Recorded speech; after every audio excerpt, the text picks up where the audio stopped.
지난 주일 말씀이 생각나십니까?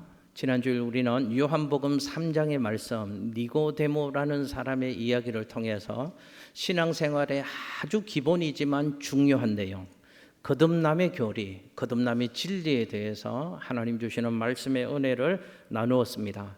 니고데모라는 사람이 있었습니다. 이 사람은 당시에 세상 모든 사람들이 부러워하는 인생의 모든 조건을 다 가지고 있었던 대단한 사회적인 이력과 경력을 소유하고 있는 사람이었습니다. 그러나 니고데모는 세상에 그 좋은 것은 다 가지고 있었지만 자기가 가지고 있는 세상의 그 어떤 것도 해결해 주지 못하는 영혼의 갈급함, 영혼의 굶주림의 문제가 있었습니다.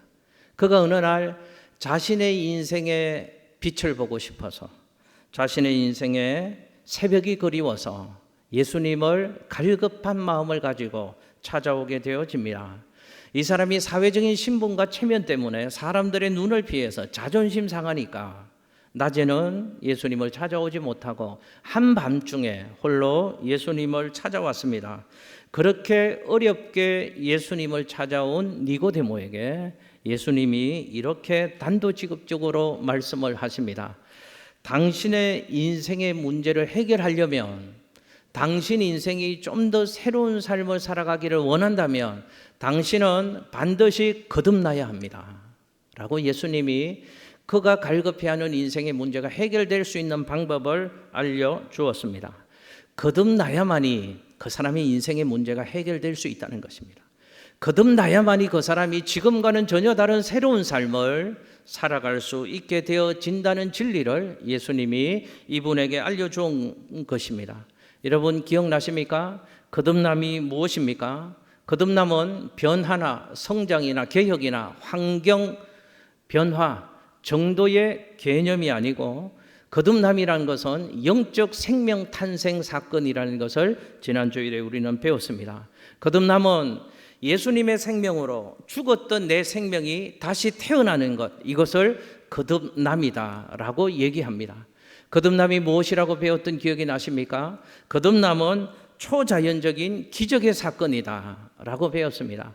또 거듭남은 무엇인가? 내가 예수님과 연결되어진 예수 그리스도와 연합된 사건이 거듭남이다 라는 것을 배웠습니다. 그리고 또 기억나시나요?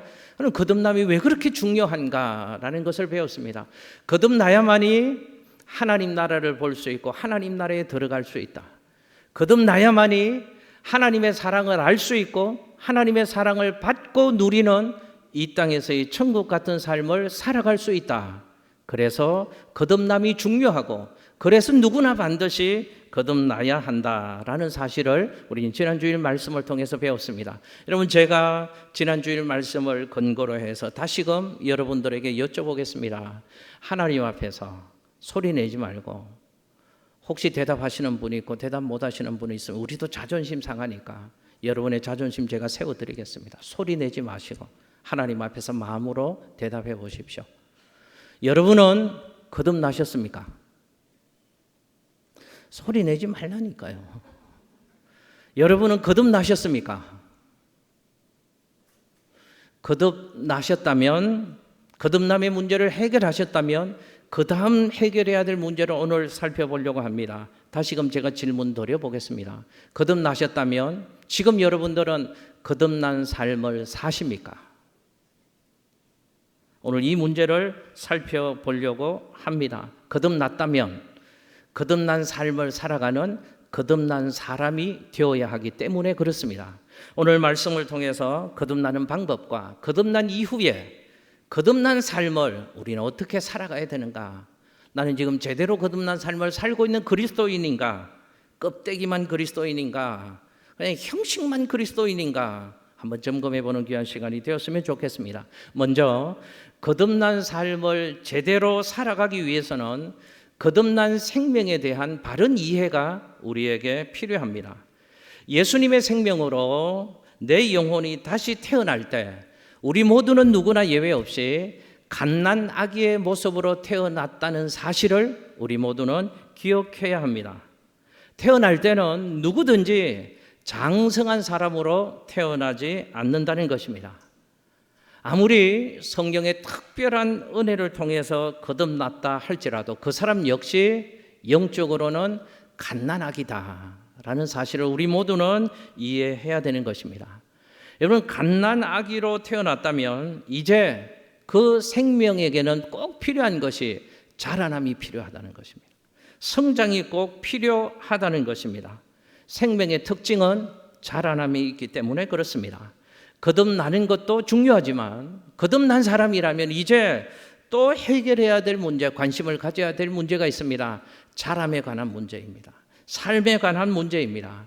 그래서 베드로전서 2장 2절 말씀은 이렇게 우리에게 하나님의 마음을 전합니다. 같이 한번 화면 보시고 함께 읽겠습니다. 시작. 갓난 아기들 같이 순전하고 신령한 젖을 사모하라. 이는 그로 말미암아 너희로 구원에 이르도록 자라게 하려 함이라. 아멘.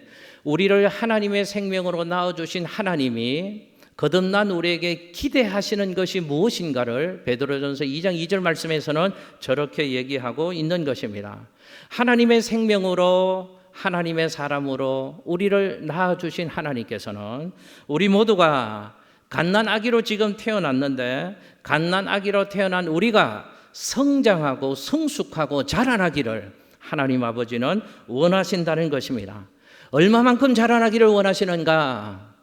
시무할 때까지인가?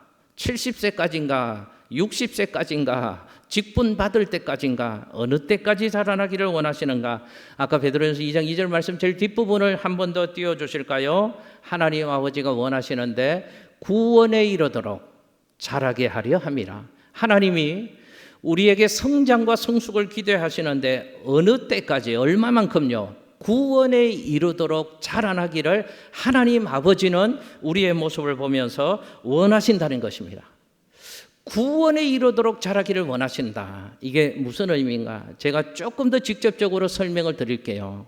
구원에 이르도록 우리가 자라기를 하나님 아버지가 원하신다. 그 말은 우리가 죽어서 하나님 앞에 서는 그 순간이 있을 것이잖아요. 우리가 죽어서 하나님 앞에 서는 그 순간까지 끊임없이 계속해서 자라나기를 하나님 아버지는 원하시는 줄로 믿습니다. 구원에 이르도록 우리 모두는 자라나야 합니다. 구원에 이르도록 자라라, 이 말을 다른 성경 빌립보서에서는 그 의미를 이렇게 우리에게 설명을 해줍니다. 화면에 빌립보서 2장 12절 말씀을 함께 읽습니다. 시작. 그러므로 나의 사랑하는 자들아, 너희가 나 있을 때뿐 아니라 더욱 지금 나 없을 때에도 항상 복종하여 두렵고 떨림으로 너희 구원을 이루라. 아멘. 보십시오. 구원을 받았다면, 거듭났다면 구원받은 것, 거듭난 것으로 만족하지 말고 끝나지 말고 이제 우리는 뭘 해야 되는가 하면 두렵고 떨림으로 우리의 구원을 이루어가라 라고 하나님은 우리에게 말씀을 하십니다. 두렵고 떨림으로 우리의 구원을 이뤄가야 될 것을 거듭난 우리에게 하나님이 말씀하신다는 것이죠. 두렵고 떨림으로 구원을 이뤄가라. 이 말은 좀 더 성경적인 은혜로운 표현으로 제가 바꿔보겠습니다. 주님을 닮아가라는 것입니다. 예수님을 닮아가는 그리스도인이 되라는 것입니다. 여러분, 우리는 예수님 닮아갈 수 없는 사람들입니다. 그런데 은혜를 통해서, 말씀을 통해서 예수님을 늘 묵상하면서 예수님을 닮아갈 수 있습니다. 예수님의 말을 닮아가고요, 예수님의 삶의 방식을 닮아가고요, 예수님의 가치관을 닮아가고요, 예수님을 닮아가는 신앙생활을 하라는 것입니다. 성화의 구원, 거룩하게 변하는 신앙의 삶을 죽어서 하나님 앞에 서는 그날까지 거듭난 우리는 계속 해나가야 될 것을 성경이 우리에게 말씀하고 있는 것입니다. 여러분, 우리는 이런 표현 가끔 할 때가 있잖아요. 저 성도님 보니까 믿음이 요즘 많이 자란 것 같아. 저 집사님 보니까 믿음이 너무너무 자란 것 같아 라는 표현을 할 때가 있습니다. 여러분, 믿음이 자랐다, 믿음이 성장했다 라고 얘기할 때 자람과 성장의 기준이 무엇일까요? 예수님을 닮는 것입니다. 예수님을 얼만큼 닮았냐, 그것을 보고 신앙이 자랐다, 믿음이 자랐다, 믿음이 성숙했다, 신앙이 성숙했다라고 표현을 하는 것입니다. 그러므로 예수님을 믿고 구원을 받았다면, 거듭났다면 이제 우리에게는 중요한 과제가 또 하나 있음을 기억해야 합니다. 그것은 구원에 이르도록 자라나는 것입니다. 축복합니다. 그리스도의 장성한 분량에 이르기까지 두렵고 떨림으로 우리 구원을 이루라고 하신 말씀 앞에서 죽어서 하나님 앞에 가는 그날까지 구원에 이르도록 날마다 자라나는, 예수님 더욱 닮아가는 저와 여러분의 신앙의 삶이 그리스도 예수 안에서 천국 가는 그날까지 계속 되시기를 예수님 이름으로 축복합니다. 우리 모두 그렇습니다. 구원에 이르도록 자라나야 합니다. 그런데 가만히 있으면, 시간만 흘러가면 자라나는가, 성장하는가 아니라는 것을 우리 기억해야 됩니다. 목사님, 저 모태신앙인데요. 저도 모태신앙입니다. 4대째 모태신앙입니다. 4대째 모태신앙이라고 가만히 있는데 자라나나요? 신앙의 연수가 80년이라고 치면 신앙의 연수만큼 믿음이 자라나야 되는데 가만히 있는다고 그 믿음이 자라나느냐 하는 것입니다. 우리 교회 역사가 77년입니다. 교회 역사가 77년이면 믿음도 77살이 되어야 되는데 가만히 있는데 믿음이, 신앙이 성장하느냐 그 말입니다. 그럼 어떻게 할 때 거듭난 생명으로 살아갈 수 있는가, 성화의 구원을 이루어갈 수 있는가 하는 것을 오늘과 다음 주일에 걸쳐서 살펴보려고 합니다. 먼저 하나 저 따라서 오늘 할 내용을 한번 같이 해주시기를 바랍니다. 거듭난 자는 영의 양식, 말씀으로 살아야 합니다. 할렐루야. 화면에 베드로전서 2장 2절 말씀을 한 번 더 읽겠습니다. 시작. 갓난 아기들 같이 순전하고 신령한 젖을 사모하라.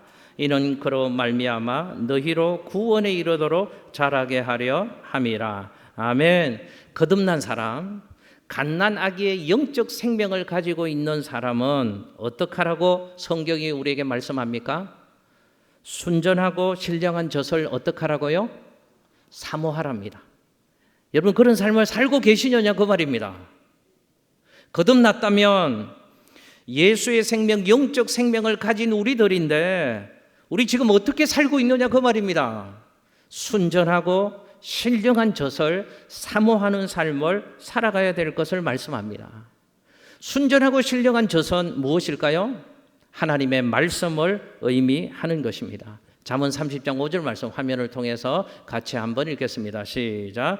하나님의 말씀은 다 순전하며 하나님은 그를 의지하는 자의 방패시니라. 아멘. 하나님의 말씀이 순전하답니다. 순전하다는 뜻이 뭔가 하면 불순물이 없다는 뜻입니다. 깨끗하다는 뜻입니다. 그러니까 하나님의 말씀은 우리를 구원에 이르게 하는데 결코 부족함이 없다. 하나님의 말씀은 완전하여서 우리를 구원에 이르게 한다는 것입니다. 그런데 순전하고 신령한 젖인 하나님의 말씀을 또 어떻게 사모하라고 말씀하고 있는가 하면 누구처럼요? 갓난 아이들처럼 순전하고 신령한 젖, 하나님의 말씀을 사모하는 삶을 살아가야 된다라고 말씀합니다. 제가 한번 여쭤봅니다. 여러분들은 갓난아기처럼 순전하고 신령한 젖인 하나님의 말씀을 사모하고 사십니까? 갓난아기는 어떻습니까?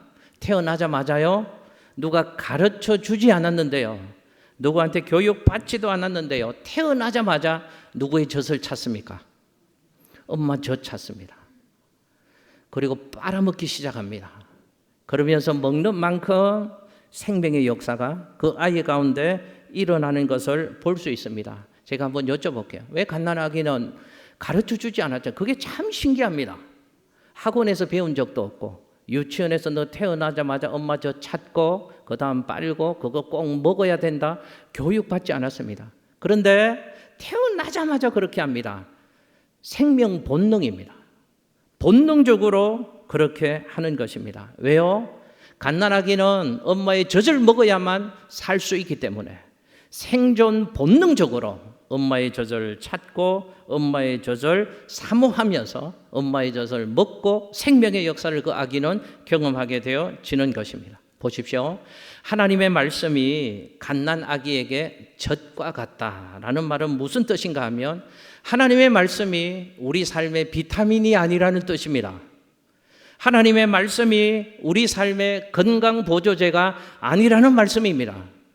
여러분 유의해서 들어야 합니다. 하나님 말씀이 취미생활 아니다 그 말입니다. 있어도 되고 없어도 되는 것 아니다 그 말입니다.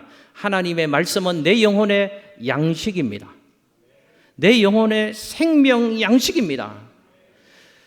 내 영혼의 생명 양식이 하나님의 말씀이니 이 말씀을 먹지 못하면 내 영혼이 살 수가 없다. 내 영혼이 죽는다고 하는 비장한 각오를 가지고 하나님의 말씀을 받아 먹어야 한다는 뜻입니다.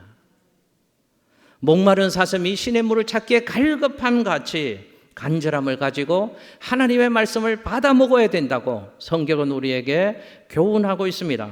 여러분 화면에 시편 119편 131절 말씀을 같이 한번 읽겠습니다. 시작. 주의 계명들을 사모함으로 내가 입을 열고 헐떡이었나이다. 아멘. 시편 기자는 어느 정도로 하나님 말씀을 사모했다고 우리에게 도전하고 있는가 하면 마치 갓난아기가 엄마에게 젖 주세요 말은 못하지만 젖 주지 않으면 젖 먹지 않으면 저 죽어요 하는 심정으로 엄마에게 보채는 것처럼 하나님의 말씀 없는 삶은 상상도 할 수 없기에 죽을 수밖에 없기에 그렇게 헐떡거리면서 하나님의 말씀을 사모했노라고 시편 기자는 고백하고 있는 것입니다. 그렇습니다. 거듭난 우리에게 거듭난 내 생명에 하나님의 말씀은 보충제가 아니고 꼭 먹어야 되는 양식이라는 것을 기억하시기를 예수님 이름으로 축복합니다. 그래서 성경은 이렇게 말씀합니다. 하나님의 말씀을 이해하셔야 됩니다. 하나님의 말씀을 분석하셔야 됩니다. 그렇게 말하는 것이 성경 어디에도 없다는 것입니다.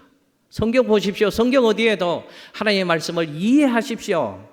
여러분 학교 생활 지금까지 사시면 지적인 능력이 있으시잖아요. 그 말씀을 분석해 보십시오. 판단하십시오. 성경 어디에도 하나님 말씀과의 관계를 그렇게 맺으라고 얘기하는 구절이 한 구절도 없습니다. 성경 보십시오. 뭐라고 말씀하시는가 하면 신령한 젖인 하나님의 말씀을 먹으십시오. 이렇게 얘기한다는 것입니다.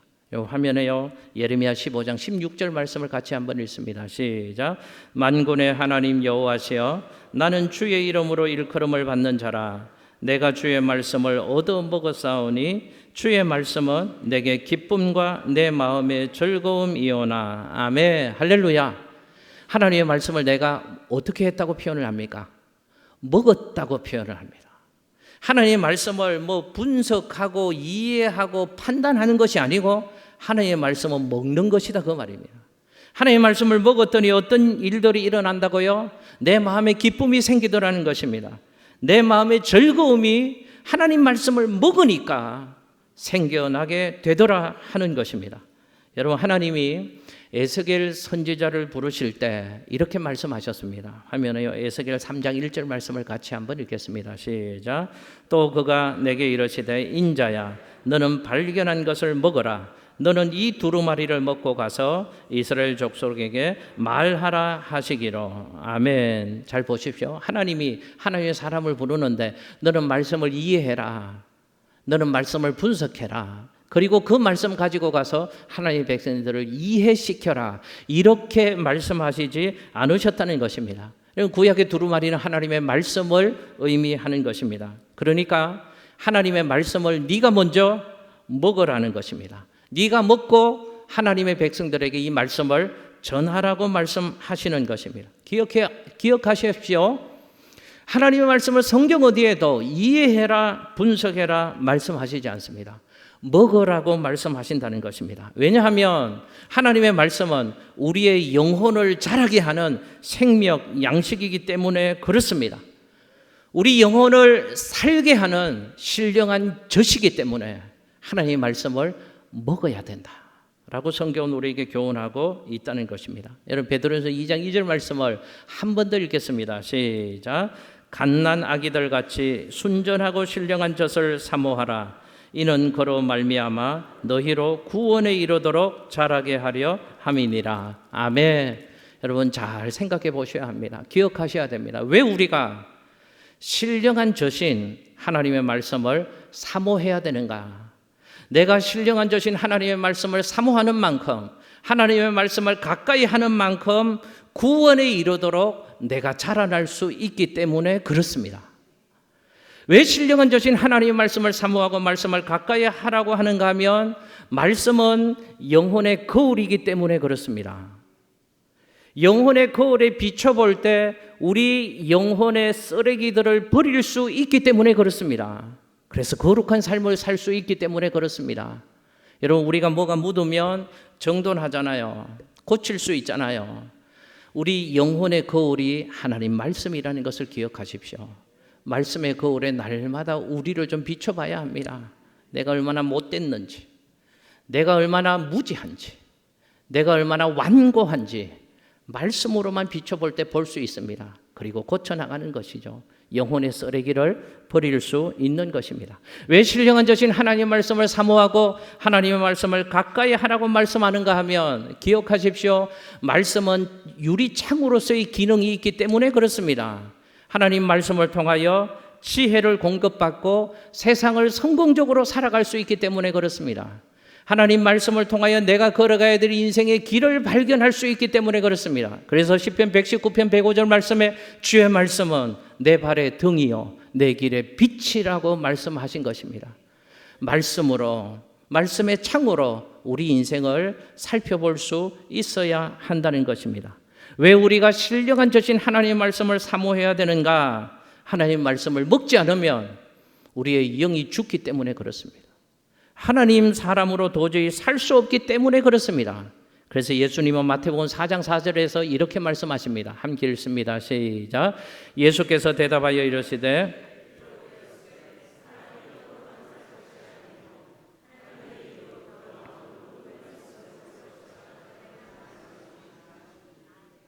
할렐루야. 여러분, 거듭남의 사건은 하나님의 말씀으로 일어난 사건이기 때문에 거듭난 우리는 어떻게 살아야 되는가, 무엇으로 살아야 되는가 기억하십시오. 하나님의 말씀으로 살아가야 하는 것입니다. 여러분, 화면에 베드로전서 1장 23절 말씀을 한번 읽어보실까요? 베드로전서 1장 23절 함께 읽습니다. 시작. 너희가 거듭난 것은 썩어질 씨로 된 것이 아니요 썩지 아니할 씨로 된 것이니 살아있고 항상 있는 하나님의 말씀으로 된 것이니라. 아멘. 보십시오. 너희가 거듭난 것이 씨로 된 것인데 썩어질 씨로 된 것이 아니고 썩지 아니하는 씨, 그게 뭐라고요? 하나님 말씀이랍니다. 하나님 말씀으로 우리가 거듭나게 되었다는 것입니다. 그러므로 하나님의 말씀은 우리의 생명줄입니다. 하나님의 말씀은 우리 영혼의 영적 탯줄입니다. 한번 저 따라서 해보실까요? 말씀은 생명줄입니다. 말씀은 탯줄입니다. 할렐루야. 여러분, 그 말씀을 통해 영적 생명을, 영적 자양분을 공급받을 수 있다는 것입니다. 그 말씀을 통해서 영적 생명을 지켜나갈 수 있고 내 영적인 생명을 성숙시켜 갈 수 있고, 그래서 말씀이 우리에게는 너무너무 중요한 것입니다. 그래서 설교 시간에 조는 분들 계시면 참을 수가 없는 것입니다. 복음이 생명인데요, 그 생명 없이는 살 수 없는데요, 그 생명을 공급받고 만나는 시간인데 졸 수 있느냐 하는 것입니다. 여러분, 신기한 것은 설교만 시작하면 좁니다. 더 신기한 것은 설교만 끝나면 깹니다. 여러분, 두 가지를 기억하셔야 됩니다. 제가 목회를 해보니까 육적 원인이 있고 영적 원인이 있습니다. 밤늦게까지 TV 보고 인터넷하고 유튜브 보면 졸 수밖에 없습니다. 일찍 주무십시오. 그러면 말씀의 시간에 졸지 않습니다. 또 하나 영적인 원인이 있습니다. 영혼의 양식을 공급받지 못하도록 사단이 역사하는 것입니다. 사단의 싸움에 지지 마십시오. 예배 시간에 이렇게 기도하고 말씀을 들으십시오. 성령 하나님, 말씀을 듣게 하옵소서. 말씀이 들려지게 하옵소서. 말씀이 깨달아지게 하옵소서. 내 안에 하나님 말씀하실 때 말씀이 살아있게 하옵소서. 성령의 능력과 은혜를 삼으며 기도하면 성령 하나님께서 깨어있게 하시고 들려지게 하시고 말씀이 역사하는 인생 되게 해주실 줄로 믿습니다. 신방을 가보면 간혹 곤란하고 민망할 때가 있습니다. 이렇게 신방을 가잖아요. 그 가정에 주시는 하나님의 말씀을 전하잖아요. 성도님 어디에 말씀 보겠습니다. 예를 들면 미가서 6장 2절의 말씀을 보겠습니다. 이렇게 했다고 하면 미가서를 못 찾으십니다. 그래서 제가 친절하잖아요. 페이지를 일러줍니다. 구약 몇 쪽입니다. 그런데 신약과 구약을 또 구분을 못 하시거든요. 그래서 신약에서 찾고 계십니다. 그래서 거긴 신약이고 구약은 여기 앞쪽인데 구약 몇 쪽을 찾으시면 됩니다. 제가 친절하니까 또박 인내심을 가지고 기다려 드립니다. 신앙생활을 얼마 안 하신 분들은 정직하시니까요. 묻기도 하고 찾기도 하십니다. 그런데 문제는 잘 모르는 오랫동안 교회를 다니신 분들이 문제이십니다. 미가서 몇 장을 찾으시겠습니다 하면 잘 못 찾으세요. 근데 신앙이 연륜이 쌓이면 높아지는 게 있습니다. 자존심은 높아집니다.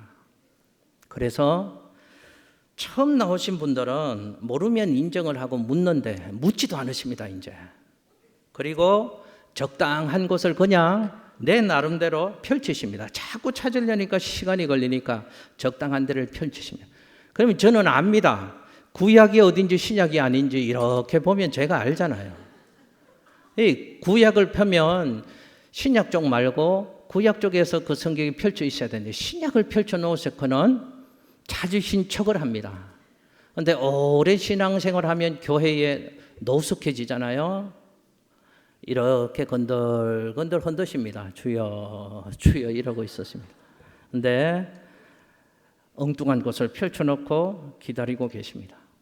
여러분 그러면 또 그걸 못 넘어가시는 목사님들이 있습니다. 그걸 보시고 이렇게 얘기하시죠. 자, 오늘은 성도님 한 절, 저 한 절 교독하도록 하겠습니다. 그러면 성경을 덮어버리십니다. 목사님 눈이 제가 안 보여서 성경을 읽지 못하겠습니다. 그냥 읽어주세요. 이렇게 얘기하십니다. 제가 농담으로 말씀드렸지만 혹시 여러분의 신앙의 생활이 그렇지 않으시냐고 말입니다. 저는 우리 교회도 예외일 수 없다고 생각합니다. 여러분 언제까지 신앙생활을 이렇게 하시겠습니까? 내 영혼의 양식인 하나님의 말씀을 먹지 않으니까 내 영혼이 바짝 말라 있는 것입니다. 예수를 믿으면서도 영적인 삶을 제대로 살아가지 못하는 것입니다. 하나님 말씀을 먹지 않으니까 엉터리 신앙생활 하는 것입니다. 하나님 말씀을 먹지 않으니까 교회 생활, 신앙생활을 건강하지 못하고 변질되는 것입니다.